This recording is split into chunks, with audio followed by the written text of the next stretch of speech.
Every year, as engineers and governments around the world pour billions of dollars into high-speed rail projects, the same familiar image keeps appearing: endless stretches of gray, crushed stone beneath gleaming rails. In Japan, where Shinkansen trains exceed 300 kilometers per hour, the stone is still there. In Switzerland, beneath icy mountain tunnels, the stone is still there. And even in countries dreaming of Hyperloop, the vision of a stone-free railway remains far away. So the question stands: why?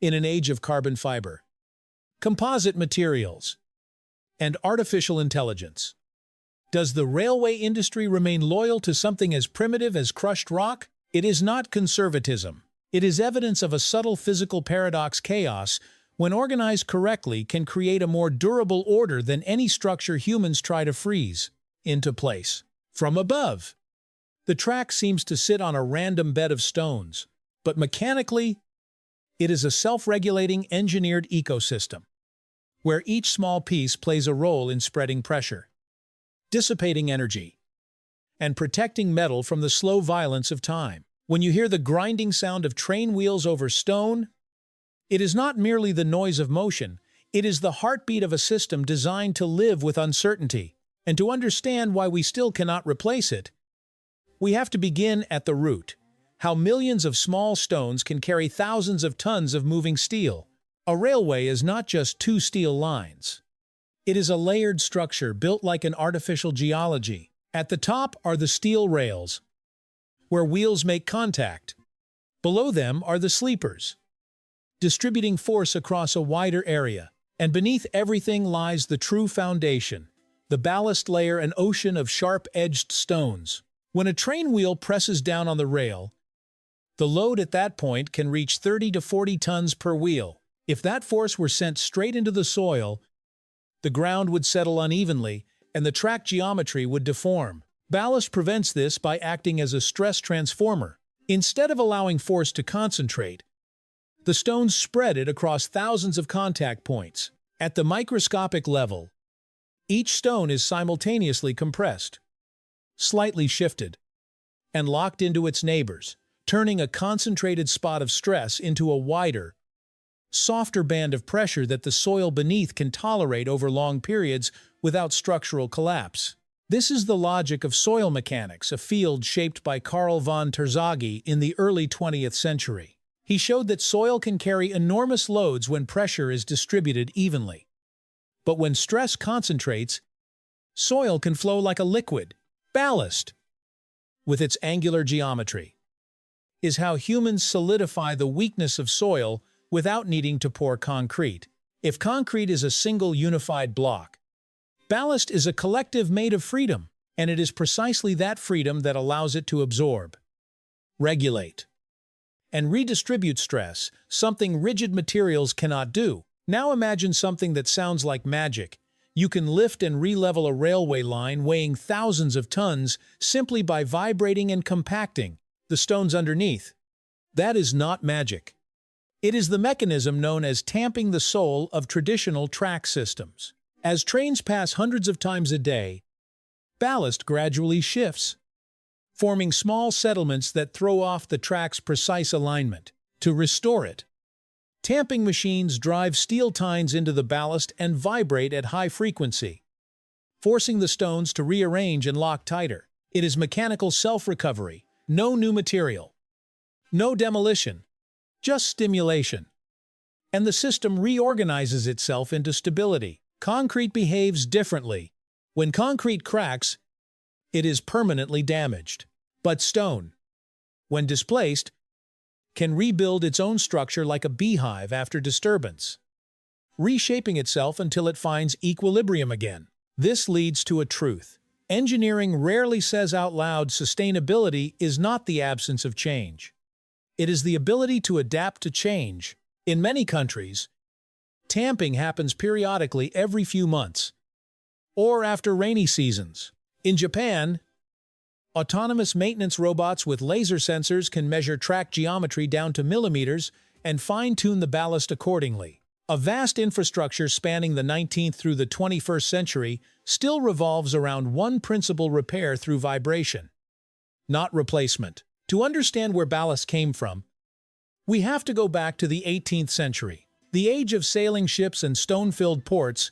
When ships left port without cargo, sailors loaded stones into the hull to keep the vessel stable. When they arrived to load goods, those stones were dumped along the shoreline. Early railway engineers like George Stephenson, the father of the Liverpool-Manchester line, used these heaps of harbor waste beneath the rails. No one expected that temporary convenience to become a global engineering standard for the next 2 centuries.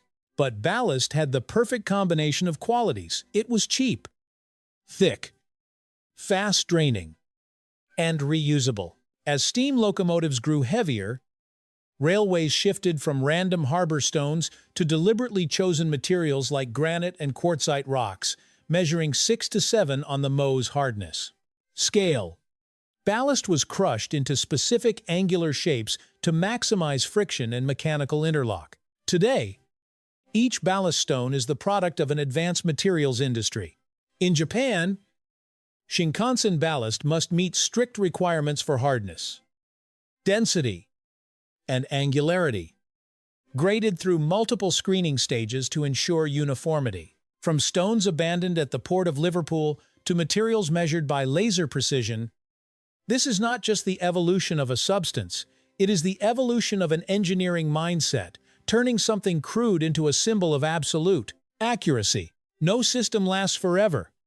And for ballast, the most dangerous enemy is not the train, it is mud, dust, and fine particles. After long rains or when tracks cross weak ground, fine soil infiltrates the gaps between stones. This is called fouling ballast contamination. When void spaces become clogged, water can no longer drain.